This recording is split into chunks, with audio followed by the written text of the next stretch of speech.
You drive your truck down a narrow, swampy road, the dense forest looming on either side like a sentinel. The air is thick with humidity, the scent of damp earth filling your lungs. Your radio blares a new song. You rock out, feeling the rhythm as the tires crunch over gravel. The sun dips lower in the sky, casting long shadows that dance along the road. Your vibrant greens of foliage are interspersed with dark, murky waters of the bayou, where the occasional ripple hints at unseen life below. This is the heart of Louisiana, a place rich with stories and folklore, where the air is alive with whispers of the past. Suddenly, your peaceful drive is shattered as something slams into the back of your truck. The vehicle fishtails violently, and you fight to regain control, adrenaline surging through your veins. You feel the rear passenger side tires blow out with a loud pop.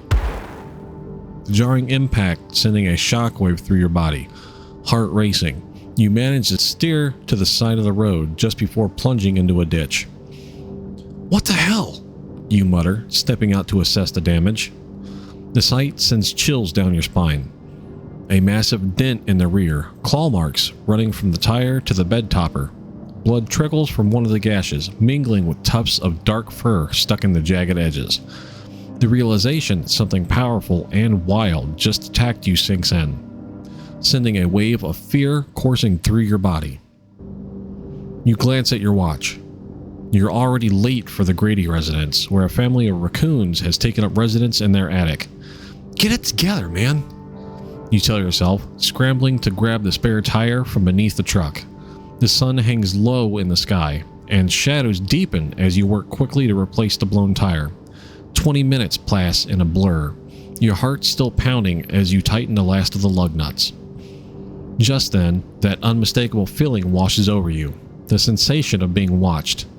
You've heard stories about it. They say it's because your brain registered something lurking just out of sight. You quicken your pace, feeling the urgency in the air. That's when you hear it. A deep, guttural growl, echoing from the trees across from the truck. It's primal, powerful, and unmistakably predatory. Your mind races as you consider the options. There's a rifle in the cab of the truck, but it feels so far away now, and you don't know if you can get to it in time. You steady your breath, heart pounding in your ears, and reach for your Glock 17, the cool polymer reassuring in your grip. You scan the trees, trying to catch a glimpse of whatever has you in its sights. The growl echoes again, and your gut tightens. This isn't just an animal. It feels like something far worse. The legends of the Rougarou flood your mind. Stories you've heard since childhood. Tales of a creature that prowls these very woods, a guardian of the bayou, but also a merciless predator. The Rougarou is said to stalk its prey with relentless determination, its howl echoing through the swamps as it hunts. Your fingers tremble slightly as you grip the Glock, glancing around the truck, your heart pounding louder than the growls. You know you need to make a decision. Do you stay and confront the creature, or do you make a break for the cab and grab the rifle? You decide to stand your ground, heart racing as you step away from the rear of the truck, taking a slow, cautious step towards the sound. You remember the stories your grandmother told you about the Rougarou, a creature born of magic and fear, a shapeshifter that embodies the essence of the swamp itself. With each cautious step, you feel the weight of these legends pressing in around you, the forest seemingly closing in. Then, a flash of movement catches your eye. A dark shape darting between the trees, low to the ground, muscles rippling beneath matted fur. Panic rises in your chest as the growl deepens, resonating through the air like thunder. Your breath catches in your throat. You can't shake the feeling that whatever is watching you has been stalking you since you arrived here. In that moment, everything seems to freeze. The only sound is the pounding of your heart and the deep gravel emanating from the trees. You stand at the precipice of fear and curiosity, your mind racing with the possibilities of what lies beyond the veil of the forest. What are you truly facing? Is it merely a beast or something darker? As the growl becomes a low, menacing snarl, you know you can't turn back now. The legends of the Rougarou aren't just stories, they're a warning. But are you prepared to confront the truth?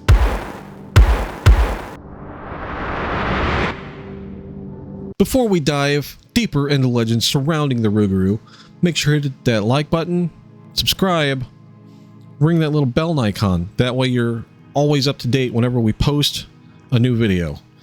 As always, guys, welcome back to the channel, or welcome to the channel if it's your first time here. Today we're covering one of the Cajun legends here. This is the Rougarou.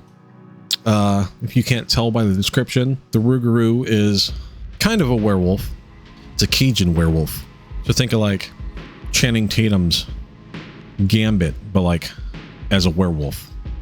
The history of the Rougarou and Cajun culture. The Rougarou is steeped in the rich tapestry of Cajun and Creole folklore, a creature that has haunted the bayous and swamps of Louisiana for generations.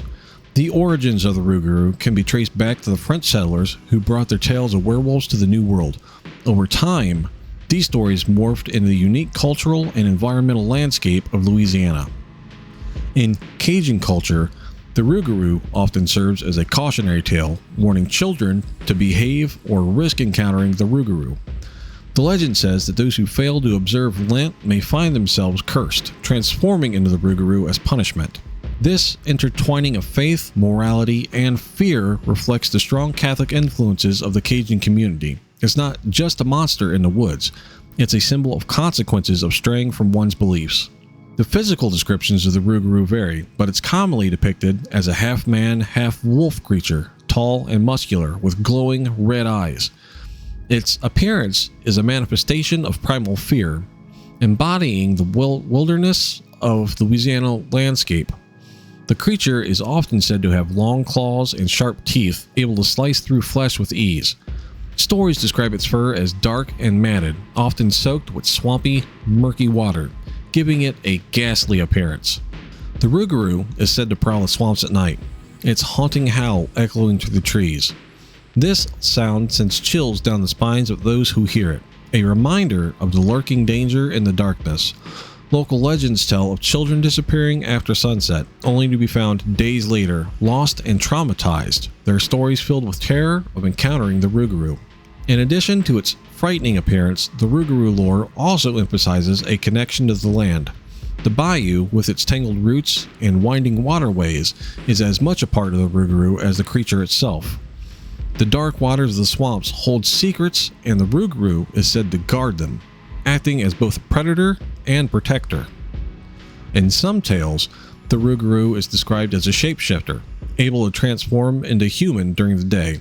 This ability adds layers of complexity to the creature's mythos. The notion that the Rougarou could be living among the community, perhaps in disguise, heightens the fear and intrigue surrounding it. Some stories suggest that the Rougarou could be anyone, a neighbor, a friend, or even a family member, adding to the tension, the uncertainty that permeates the folklore. As night falls in Louisiana, the swamp comes alive with the sounds of croaking frogs, rustling leaves, and the air becomes charged with anticipation as the stories of the Rougarou linger in the minds of those who dare to venture into its territory. The bayou transforms into a labyrinth of shadows and whispers, where the lines between reality and myth blur. Comparisons to the European werewolves. While the Rougarou shares similarities with the European werewolves, such as shapeshifting and predatory behavior, it stands apart in its cultural significance. European werewolves often stem from folklore surrounding curses, bites, or even witchcraft, while the Rougarou is tied to moral lessons and community beliefs. In many European tales, the werewolf is a tragic figure, cursed to transform against their will. Characters like Lycaon, who is turned into a wolf by Zeus, embody the idea of a person grappling with their darker nature. This duality often serves as a metaphor for humanity's struggle with morality and the beast within. Lycaon, who was turned into a werewolf by Zeus, it's said that he was turned into a werewolf by Zeus because he killed one of his sons and attempted to feed Zeus his dead son in like a soup or something like that. So that I wouldn't really say that that's a person being turned against their will. I mean, the guy was probably turned against his will, sure, but it was a punishment for a heinous crime. I think that's got more to do with the Rougarou being turned for not observing, you know, their beliefs and all that kind of stuff, right? It's a punishment. But I just wanted to throw that out there. That's a little bit of a Greek mythology for you.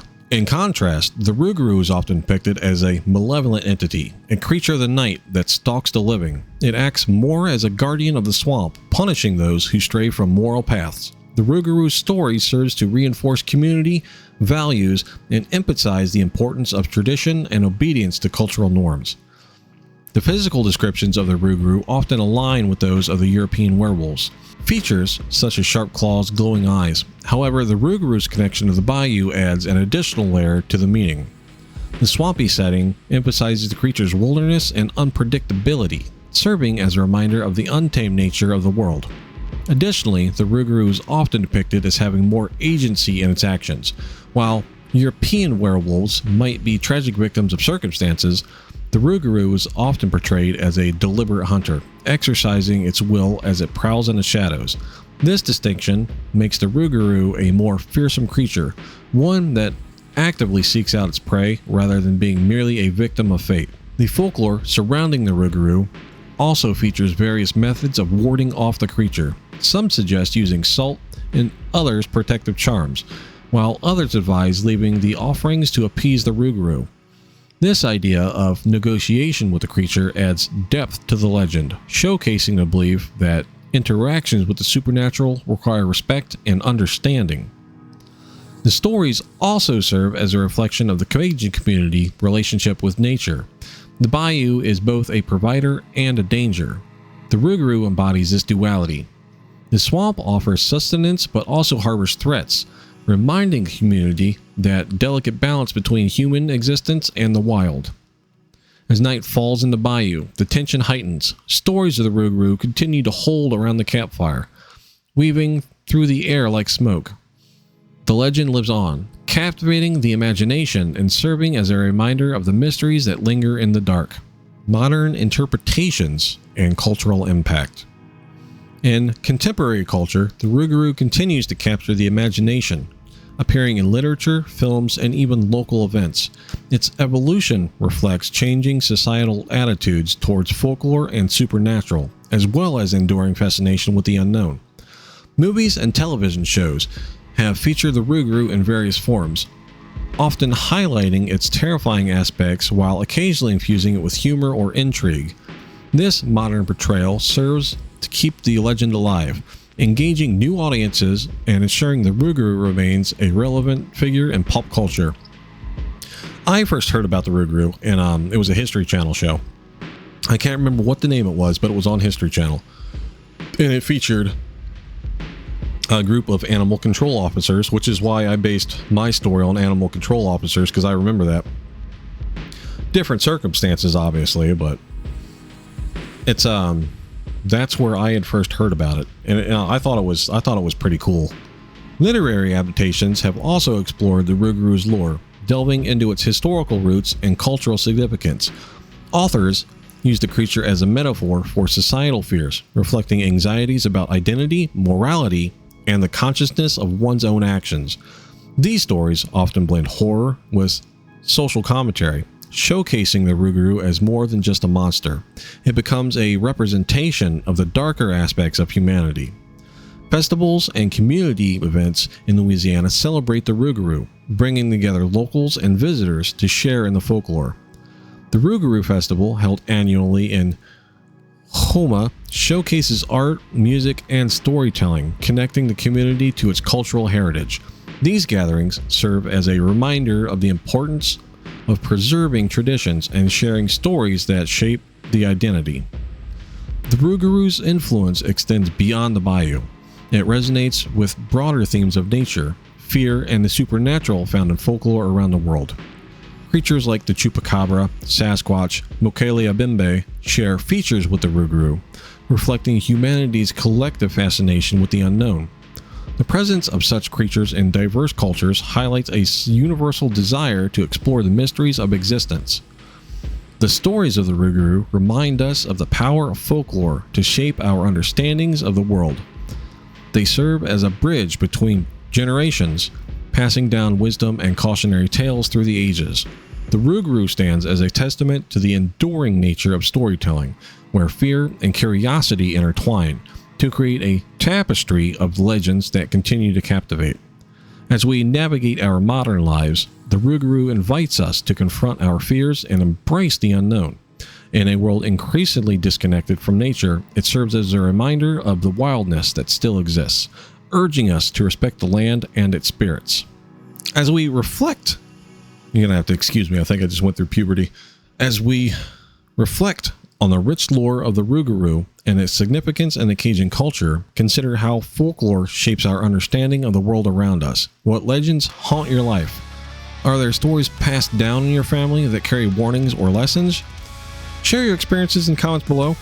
And remember, if you enjoyed this exploration of the unknown, hit the like button, subscribe, leave me a comment how you like this story, and ring that bell icon. That way you're always up to date whenever we post new content. So what do you guys think of the Rougarou? Is it more like a traditional werewolf? Do you think it's along the same lines as the Michigan Dogman? There are actually dogmen, and like there's okay, so this is one of the legends. I forget which state it is. It's like Kentucky or Tennessee or something like that. But there is supposed to be a pack of dogmen who are essentially just werewolves. Okay, so the difference, I'm in a sidebar. I'm going to go into another sidebar real quick, another tangent. The difference between dogmen and werewolves are supposed to be that dogmen are just, like anthropomorphical dogs, right? Like they're just dogs that resemble human beings. Whereas the werewolves are supposed to be able to transform between human and, the werewolf shape. But I would argue that, because the dogmen always seem to go away for X number of years, especially like the Michigan Dogman that's always gone for like 10 years at a time. Who can really say that this thing's not transforming back into a human for 10 years and then, coming out when it, needs to transform again? To me, they're all werewolves. Like, to me, there's that kind of connection there because, like, we only see them every so often. Who's to say that they're not transformed back into humans, when we don't see them, when we don't have encounters with them? That's just my thought on the folklore. That's why I kind of consider all of them werewolves. I know I've said this before in other videos that I kind of consider them all werewolves, that there's no distinction for me between them, but that's just a personal thing for me. Anyways, back to what I was saying. There's supposed to be a pack of dogmen in a battle for territory with a pack of Sasquatch in like Kentucky or Tennessee. It's one of those two states, and I find that incredibly fascinating. But we'll dive into that on a different episode. But anyways, guys, hope you guys have a great day. Thanks for checking out the video. I will see you guys later.